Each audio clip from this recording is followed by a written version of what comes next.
Hey guys, welcome back to another video. This is Troy from Cichlid Bros. In today's video, I'm going to be giving an update on my 180 gallon South American cichlid tank. I added a new big fish to this aquarium. I also need to do some maintenance, and I'll show you how I go through my water changes and cleaning schedule. I'm also going to be sharing some exciting new plans coming down here to my basement, so make sure you stick around for that. And also, if you haven't already, make sure you hit that subscribe button so you don't miss any of these exciting updates. And guys, let's dive right in.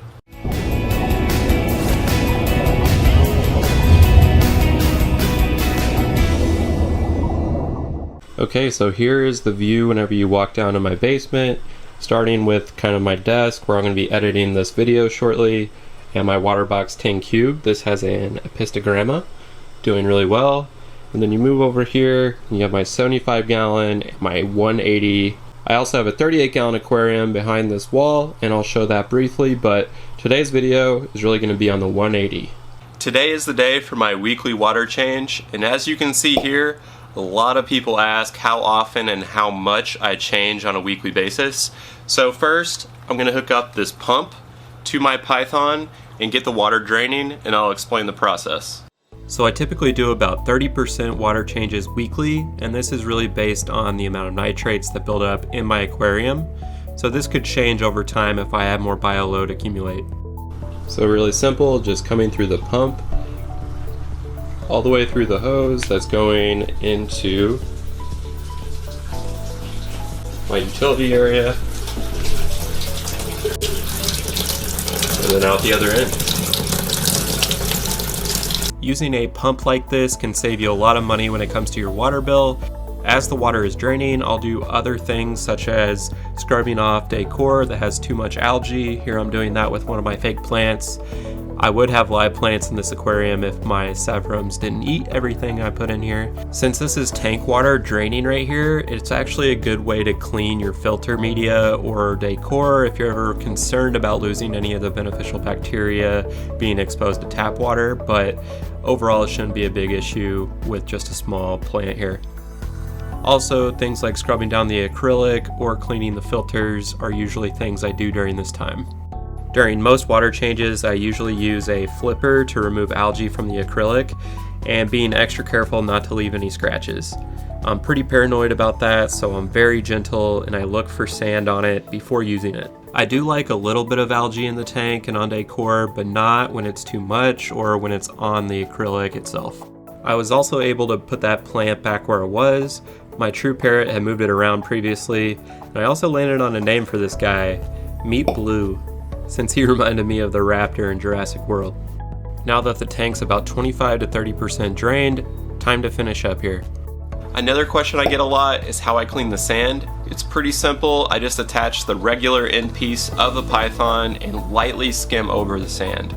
Luckily, with the Geophagus in this tank, they're regularly sifting through the sand, and a lot of that natural detritus that builds on the sand goes up into the water column and then goes into my filters naturally. It's definitely a perk of having Geophagus.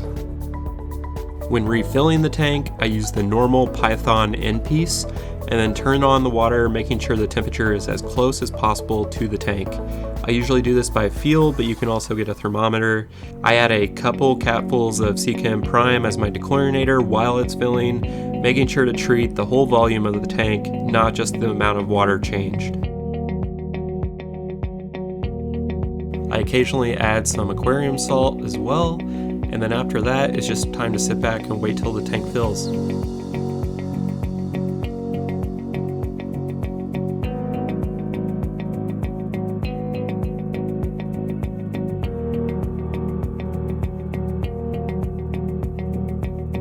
Lastly, I'm going to add some Fritz acrylic and glass cleaner to the outside of the tank. A lot of people don't realize that the outside of your tank is actually what's dirty and what's making your tank look more dirty than it actually is.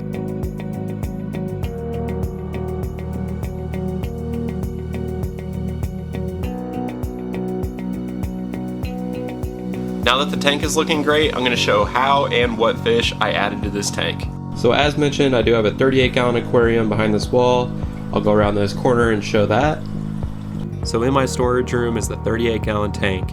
It's been used as a grow out and a quarantine tank lately. My chocolate cichlid Bigfoot had shown signs of internal parasites, so I treated with Paracleanse, and after a few days he was back to normal.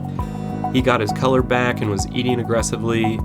I took my time and made sure he was healthy, which was about 3 months for this guy in quarantine. I didn't want to take any chances adding disease to my display tank. When it was finally time, I drained the tank pretty low and removed some decor to make it easy and stress-free to catch him. Bigfoot's already a big fish at about 6 inches long, but he's going to look pretty small in this 180-gallon aquarium. He'll definitely enjoy the extra space. After a relatively clean exchange into the 180-gallon aquarium, he hid out for a few hours and then he started to come out of his shell big time. He's now front and center along with the Oscar at all times. He's got some of that emerald green in the body already, and he'll get about double this size as a full-grown adult. This is probably the last fish that will be added here, as all these fish will keep growing and they'll need their space.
Lastly, I just wanted to share the exciting news that I have a brand new aquarium being shipped to my home very soon. It should be here next week. The plan is to shut down the 38-gallon aquarium that was pretty old and used as my quarantine tank, moving the 75-gallon here into the storage room in its spot, leaving this room here where the 75-gallon is for the new tank. I'm really excited about this one. I think it'll add a lot of contrast to the 180-gallon here, and it'll be a little different than what I've done lately, so I'm really excited to kind of venture into a new direction. Super pumped for the new tank builds, and of course there will be plenty of videos on the setup of this new tank, and that will be coming soon. Make sure to hit that subscribe button so you don't miss out on that future content. 2021 is going to be another big year for Cichlid Bros, so you won't want to miss it.